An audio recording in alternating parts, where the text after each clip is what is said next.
Hello friends, UGC net knowledge point में आप सभी का स्वागत है। आज हम कर रहे हैं UGC net paper 2 public administration के चैप्टर वाइज जो है एम लक्ष्मीकांत की बुक में से चैप्टर 3 प्रशासन के सिद्धांत अब पार्ट है 4th। तो चैनल पे नए हैं तो चैनल को जरूर सब्सक्राइब कीजिए, लाइक एंड शेयर कीजिए। आइए स्टार्ट करते हैं। अभी तक हमने पढ़ा मैक्स वेबर के बारे में। अब हम पढ़ेंगे मैरी पॉकर फॉलेट के विचार, वो क्या कहते हैं, उनके आइडियाज क्या हैं। तो एमपी फॉलेट 1868 से 1933 को संगठन के क्लासिकी उपागम और व्यवहारीय मानव संबंध उपागम के बीच का पुल माना जाता है। क्या माना जाता है उन्हें? कि जो क्लासिकी उपागम है और व्यवहार मानव संबंध उपागम है, उनके बीच का पुल उन्हें माना जाता है, यानी बीच के वो विचारक माने जाते हैं। दूसरे समकालीन विचारकों से अलग उन्होंने संगठन को एक सामाजिक व्यवस्था और प्रशासन को एक सामाजिक प्रक्रिया के रूप में देखा है। अगर मैरी एमपी फॉलेट की बात की जाए तो उनका संबंध किससे आता है? मानव संबंध उपागम से ही आता है। उन्होंने संगठन के मानवीय आयाम की शुरुआत की और सांगठनिक व्यवहार पर स्थितिगत कारकों के प्रभाव पर जोर दिया। इसलिए फॉलेट को सांगठनिक विश्लेषण के व्यवहार मानव संबंध उपागम का पूर्वगामी माना जाता है। डेलियन ए रेन कहते हैं कि कालानुक्रमानुसार वह वैज्ञानिक प्रबंधन के युग से थी और दार्शनिक तौर पर वह सामाजिक मनुष्य युग की थी।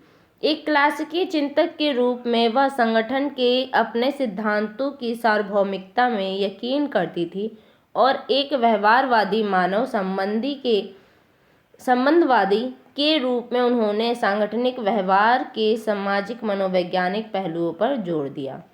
उर्विक व मेंटकॉफ कहते हैं उनकी अवधारणाएं उनके वक्त से आगे थी। जो उन्होंने विचार दिए थे वो क्या थे? उनकी वक्त से आगे थे, यानी जिस वक्त में थी उनसे भी आगे का वो विचार रखती थी।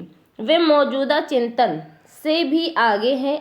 ऐसे किसी भी व्यक्ति के लिए सुझाव की खान है जो किसी उद्यम के व्यवहार में मानव सहकार स्थापित करने और कायम रखने की समस्याओं में रुचि रखता हो।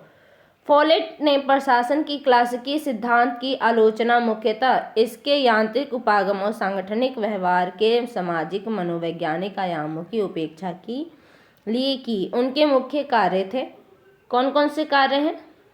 तो उनकी जो पुस्तक है the speaker of the house of representative, कब छपी थी ये? 1896 में। द न्यू स्टेट 1920 में, क्रिएटिव एक्सपीरियंस 1924 में और डायनेमिक एडमिनिस्ट्रेशन 1941 में। ये अर्विक व मेंटकॉफ द्वारा संपादित फॉलेट के शोध पत्रों का संश्लेषण है। इसका दूसरा संस्करण 1973 में अर्विक व फॉक्स ने संपादित किया था। फॉलेट द्वारा निकाली गई विभिन्न अवधारणाएं व सिद्धांत का निम्न शीर्षकों के तहत अध्ययन किया गया। सबसे पहला है विरोध व एकीकरण। फॉलेट के लिए व्यक्तिगत मतभेदों के कारण संगठन में विरोध अवश्यंभावी है। विरोध युद्ध नहीं है। विरोध क्या है? युद्ध नहीं है, बल्कि संगठन में लोगों की विभिन्न श्रेणियों के बीच मतों और हितों में अंतर का प्रकट होना है। कि विरोध क्या है? विरोध की बात की जाए तो ये नहीं कि युद्ध की बात चल रही है, वो नहीं है। यहाँ पे क्या कह रहा है कि जो श्रेणियां हैं, जो पदानुक्रम है, उनके बीच जो मतभेद है वो क्या है? विरोध है। इसलिए विरोध को बेकार और नुकसानदायक नहीं बल्कि एक सामान्य प्रक्रिया समझा जाना चाहिए और उसे रचनात्मक ढंग से हल किया जाना चाहिए, यानी उसे सोच समझकर हल किया जाना चाहिए, ना कि युद्ध के जरिए करना चाहिए। अतः फॉलेट ने रचनात्मक विरोध की अवधारणा का प्रतिपादन किया। यह सांगठनिक लक्ष्यों की पूर्ति के लिए विरोधों के समाधान के प्रति एक सकारात्मक कदम है। फॉलेट ने संगठन में विरोध के समाधान के 3 रास्ते बताए हैं। सबसे पहला है प्रभुत्व, एक पक्ष की दूसरे पक्ष पर जीत। प्रभुत्व का क्या मतलब है? एक पक्ष की दूसरे पक्ष पर जीत। सेकंड है समझौता, दोनों पक्ष अपनी मांगों का कुछ हिस्सा छोड़ते हैं। थर्ड है एकीकरण, नए समाधान की खोज जो दोनों पक्षों की असली जरूरतें पूरी करे और किसी पक्ष को कोई कुर्बानी ना देनी पड़े, इसलिए क्या है उसमें एकीकरण होना चाहिए। तो फॉलेट तीनों में एकीकरण को सबसे बेहतर रास्ता मानती है, क्योंकि इसके निम्न लाभ हैं। क्या क्या लाभ है? ये हमेशा के लिए मूल विरोध मिटा देता है, क्योंकि यह समस्या की जड़ तक जाता है। सेकंड है यह बेहतर तकनीक का प्रयोग करता है और समय और साधन को बचाता है। थर्ड है ये नए मूल्यों के उदय की ओर ले जाता है, एक नई परिस्थितियां पैदा करता है। तो ये इसके लाभ थे। फॉलेट ने एकीकरण को प्राप्त करने के लिए विभिन्न कदम उठाने का सुझाव दिया है। क्रम से है, पहला है हर पक्ष जाने की उसकी वास्तविक ज़रूरतें क्या है और मतभेदों को खुला करें। सेकंड है पूर्ण मांगों को उनके संगठक तत्वों में तोड़ना।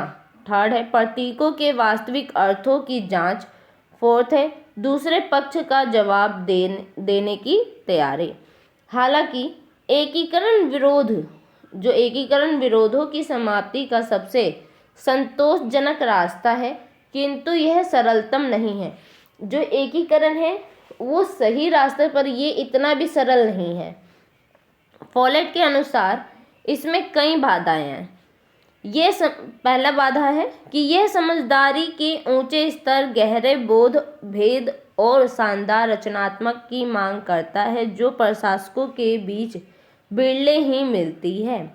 सेकंड है ज़्यादातर लोगों को दूसरों पर प्रभुत्व बनाए रखने में आनंद आता है। थर्ड है सक्रिय कदम बताने की बजाय लोग उनके विचारबद्ध करते हैं। फोर्थ है सत्ता के साथ प्रबंधकों का अति लगाव होता है और वे सत्ता प्राप्त करने की कोशिश करते हैं।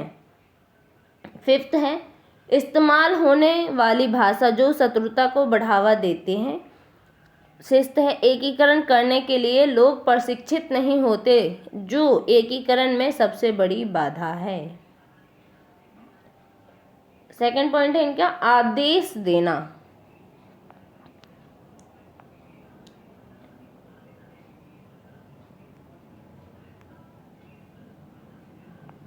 टेलर, फ्योल, गुलिक, उर्विक व अन्य क्लासिकी चिंतकों की तरफ से फॉलेट ने भी संगठन में आदेश देने की आवश्यकता को समझा।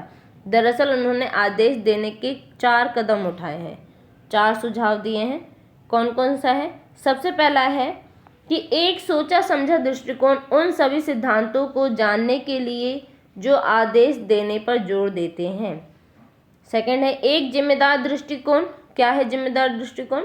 तो उन सिद्धांतों की पहचान करने के लिए जो आदेश देने का आधार होना चाहिए।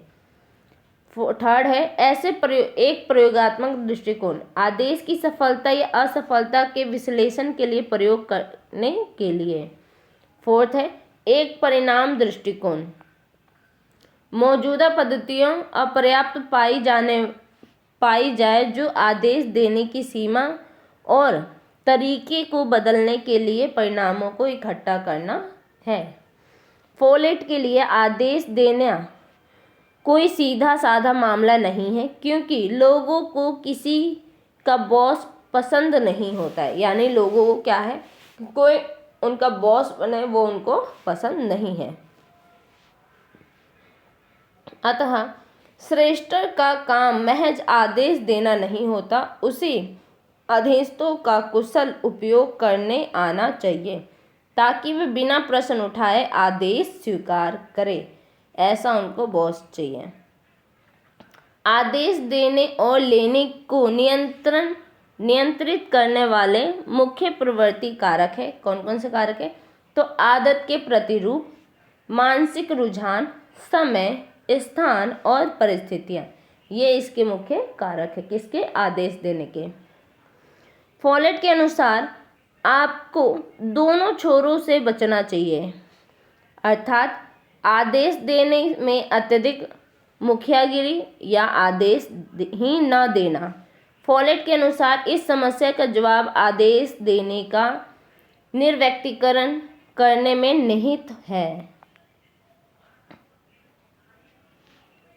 उनके शब्दों में कहें तो मेरा समाधान आदेश देने की व्यक्तिकता खत्म करना, सभी संबंधित लोगों को परिस्थिति के अध्ययन में एकजुट करना, स्थिति के नियम की तलाश करना तथा उनका पालन करना है।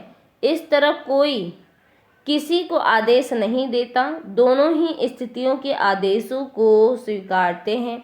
इसलिए आदेश कार्यवाहियों से आने चाहिए, ना कि कार्यवाहियाँ आदेशों से आनी चाहिए। जो कार्यवाही है उनसे आनी चाहिए, ना कि उनके आदेशों से आनी चाहिए। यह आदेशों का निर्व्यक्तीकरण या स्थिति के प्राधिकार को लागू करना है। हालांकि फॉलेट का आदेशों का निर्व्यक्तीकरण क्लासिकी विचारकों के यांत्रिक उपागम से अलग नहीं है, किंतु प्रशासन के मानवीय आयाम पर जोर देने के कारण वह उनसे अलग हो जाती है। इस विरोधाभास के निवारण के लिए फॉलेट ने पुनः व्यक्तीकरण की बात की है। शक्ति की नई अवधारणा, क्या बताई अब उन्होंने? शक्ति की नई अवधारणा। फॉलेट के अनुसार शक्ति चीजों में कटौती करने, एक कार्यात्मक अभिकर्ता बनने और बदलाव की शुरुआत करने की क्षमता है। जो शक्ति की नई अवधारणा उन्होंने जो बताई है वो क्या है कि चीजों में कटौती करने, एक कार्यात्मक अभिकर्ता बनने और बदलाव की शुरुआत करने की क्षमता ही क्या है? शक्ति है। ये किसके अनुसार है? फॉलेट के अनुसार। उन्होंने शक्ति पर और शक्ति के साथ में भेद किया। शक्ति पर शक्ति के साथ से कम लाभदायी है। इसका अर्थ है अपने आप पर जोर देना और दूसरों से अपनी इच्छा का पालन करवाना। ये असंतोष और प्रतिक्रिया की ओर ले जाती है, लेकिन इससे छुटकारा नहीं पाया जा सकता, इसलिए इसे घटाया जाना चाहिए।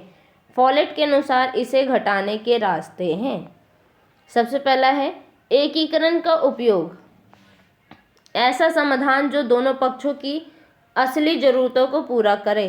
सेकंड है चक्रीय व्यवहार का सही उपयोग। थर्ड है स्थिति के नियम का उपयोग। फॉलेट ने कहा कि एक उच्चतर पदधारी अपने अधीनस्थों के साथ शक्ति साझा नहीं करता, लेकिन वह उन्हें अपनी शक्तियां विकसित करने के अवसर देता है। वह उन्हें अपनी गतिविधियों को एकीकृत करने के लिए प्रोत्साहित कर सकता है ताकि सम्मिलित विकसित शक्ति प्राप्त की जा सके। इस तरह सशक्त शक्ति से ज़्यादा शक्ति की ओर ले जाता है। अधिव्यापक शक्ति से ज़्यादा लाभदायी है। अधिव्यापक क्या है? शक्ति से ज़्यादा लाभदायी है। यह एक आत्म विकास की गतिविधि है। यह सहकारी प्रयास को प्रोत्साहित करती है, श्रेष्ठ समझदारी को बढ़ावा देती है और विरोध को घटाती है। व्यापक शक्ति, व्याप्त जो शक्ति है, एक स्वतंत्र शक्ति, जो व्याप्त शक्ति है क्या है? स्वतंत्र शक्ति है, जो केवल उसे प्रयुक्त करने वाले व्यक्ति या समूह द्वारा अपने फायदे के लिए इस्तेमाल होती है। शक्ति के साथ या संश्लेषण या संबंध, शक्ति तब पैदा होता है जब दो व्यक्ति या समूहों के लिए संतोषजनक बंदोबस्त तक पहुंचने के लिए अपनी शक्तियां इकट्ठा करते हैं। संक्षेप में कहें तो व्याप्त शक्ति एक पीड़ित शक्ति है, जबकि संबंध शक्ति एक सम्मिलित रूप से विकसित सह सक्रिय शक्ति है। फॉलेट ने दलील दी कि समृद्ध शक्ति को शक्ति पर की जगह लेनी चाहिए। प्राधिकार और जिम्मेदारी किसके अनुसार है? मैरी पॉकर फॉलेट के अनुसार है।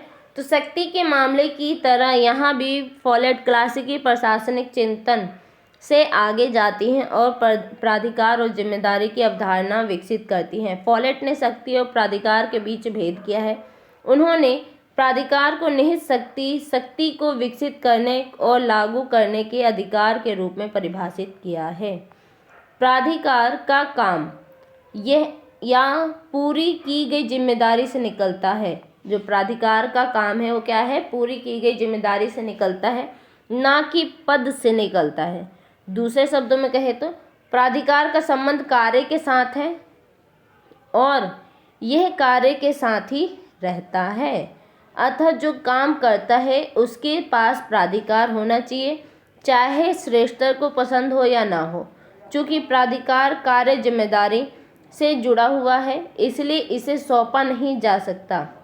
प्राधिकार का प्रत्यायोजन एक अर्थहीन अभिव्यक्ति है। उन्होंने जोर देकर क्या कहा कि प्राधिकार को कार्यात्मक होना चाहिए और कार्यात्मक प्राधिकार के साथ जिम्मेदारी होती है।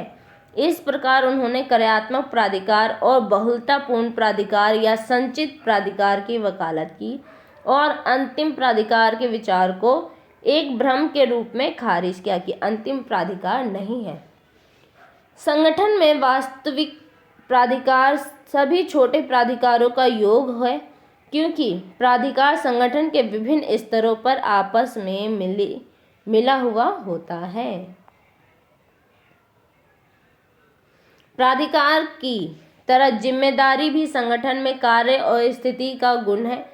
फॉलेट ने कहा कि सवाल यह है कि कोई किस काम के लिए जिम्मेदार है, ना कि किसके लिए जिम्मेदार है। इस प्रकार उन्होंने कार्यात्मक जिम्मेदारी और बहुलतावादी जिम्मेदारी या संचित जिम्मेदारी की सोच को एक भ्रम के रूप में खारिज किया कि ये सारे क्या हैं? एक भ्रम है। बहुलतावादी जिम्मेदारी के दो अर्थ बताए हैं। पहला, नीति निर्धारण में निचले स्तर के कार्यकारियों की भागीदारी और दूसरा प्रबंधन में कर्मचारी की भागीदारी बताया है। नियंत्रण पर फॉलेट की राय टेलर, फ्योल, गुलिक, उर्विक व अन्य क्लासिकी विचारकों से भिन्न है। उन्होंने थोपे हुए नियंत्रण की जगह सहसंबंध नियंत्रण और तथ्य नियंत्रण की जगह मनुष्य नियंत्रण का समर्थन किया। अतः संगठन में नियंत्रण संचित और बहुलतापूर्ण होता है और शीर्ष स्तर पर केंद्रित नहीं होता है। नेतृत्व। फॉलेट के अनुसार कोई नेता विभाग का प्रमुख या संगठन का अध्यक्ष नहीं होता, बल्कि वह होता है जो स्थिति को पूर्णता में देखे, इसे उद्देश्य और नीतियों से जोड़कर देखे, ऐसी एक नई स्थिति में विकसित होता हुआ देखे और जो यह समझे कि एक स्थिति से दूसरी स्थिति में कैसे जाना है। वह ऐसा व्यक्ति जो दिखला सकता है कि व्यवस्था स्थिति से एकबद्ध है। फॉलेट ने कहा कि ऐसे व्यक्ति शीर्ष पर ही नहीं बल्कि पूरे संगठन में पाए जाते हैं। फॉलेट ने कहा कि नेता सिर्फ अपने समूह को प्रभावित ही नहीं करता बल्कि उससे प्रभावित भी होता है। उन्होंने परस्पर संबंध को आवृत्तिपूर्ण प्रतिक्रिया कहा है। नेता को संगठन के विशेषज्ञों से भी प्रभावित होना चाहिए। अंत में नेता का कार्य सामूहिक शक्ति के साथ की रचना है, बजाय व्यक्तिगत शक्ति पर लागू करने के। फॉलेट ने निम्न प्रकार के नेतृत्व में भेद किया है। कौन कौन से? पहला है पद का नेतृत्व, यानी नेता के पास औपचारिक प्राधिकार का पद है। सेकंड है व्यक्तित्व का नेतृत्व, नेता के पास शक्तिशाली व्यक्तिगत गुण है। थर्ड है कार्य का नेतृत्व, नेता के पास पद और व्यक्तित्व दोनों हैं। फॉलेट ने कहा कि केवल वे व्यक्ति जिनके पास कार्यात्मक ज्ञान है आधुनिक संगठन में नेतृत्व करते हैं, ना कि ऐसे व्यक्ति जिनके पास औपचारिक पद या शक्तिशाली व्यक्तित्व है। उनका उपागम था कि संगठन की सफलता के लिए यह कार्य के नेतृत्व को काम करने की पूरी इजाज़त देने लायक लचीला होना चाहिए तथा ज्ञान और तकनीक के स्वामी व्यक्तियों को स्थिति पर नियंत्रण करने की इजाज़त देनी चाहिए। फॉलेट के अनुसार तत्व के नेतृत्व के कार्य हैं। कौन कौन से कार्य? सबसे पहला है तालमेल। तालमेल क्या है? विभिन्न अंगों को जोड़ना और उन्हें प्रभावी एकता देना। सेकंड है उद्देश्य का निर्धारण, संगठन के प्रतिरूप व उद्देश्य को स्पष्ट निर्धारित करना। थर्ड है पूर्वानुमान, भविष्य के अंतर्दृष्टि और उस पर भरोसा होना, यह असली स्थिति का सामना करने के बजाय उनका निर्माण करना। फोर्थ है समूह के अनुभवों को संगठित करना, यानी इसे पूरी तरह से अपने सबसे प्रभावी तरह से उपलब्ध कराना और इसे सामूहिक शक्ति में बदलना। फिफ्थ है अधीनस्थों के बीच नेतृत्व का विकास करना, एक नेता को अपने अधीनस्थों को स्थिति पर स्वयं नियंत्रण करने में शिक्षित होना और शिक्षित करना चाहिए। फॉलेट मानती हैं कि नेता केवल पैदा नहीं होते बल्कि बनाए जाते हैं। उन्होंने नेता की तथाकथित अमूर्त क्षमता को खारिज किया और जोर देकर कहा कि नेतृत्व सीखा जा सकता है। नियोजन और तालमेल, फॉलेट ने नियोजन और तालमेल के बीच करीबी संबंध स्थापित किया है। दरअसल उनके कामों में नियोजन के एक सिद्धांत के रूप में तालमेल की काफ़ी चर्चा मिलती है।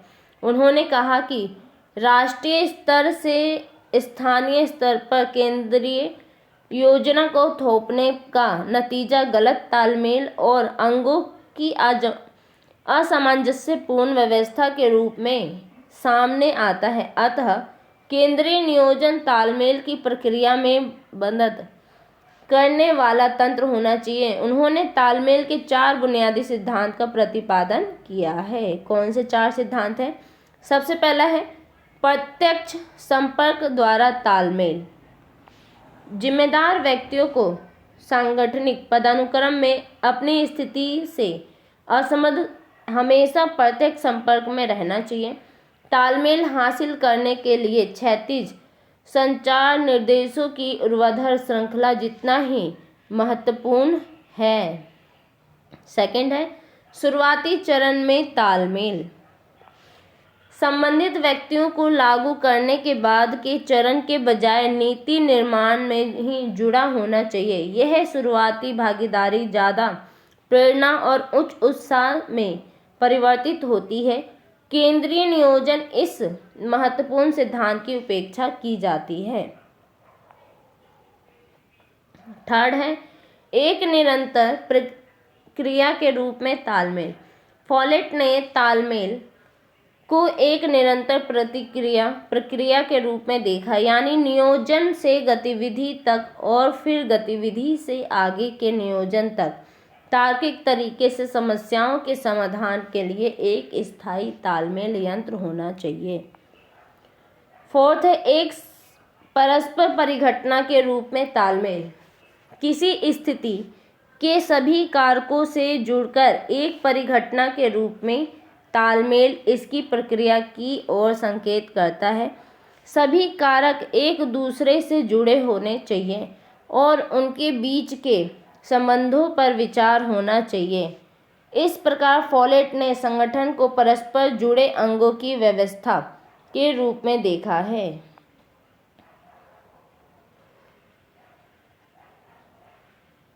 फॉलेट ने सुझाव दिया कि इन 4 सिद्धांतों को निरंतर शोध द्वारा प्राप्त सूचना की परख होनी चाहिए। आगे हम कल करेंगे C.I. बर्नार्ड के विचार। तो वीडियो अच्छी लगी तो लाइक कीजिए, शेयर कीजिए, सब्सक्राइब कीजिए और ध्यानपूर्वक याद कीजिए। धन्यवाद।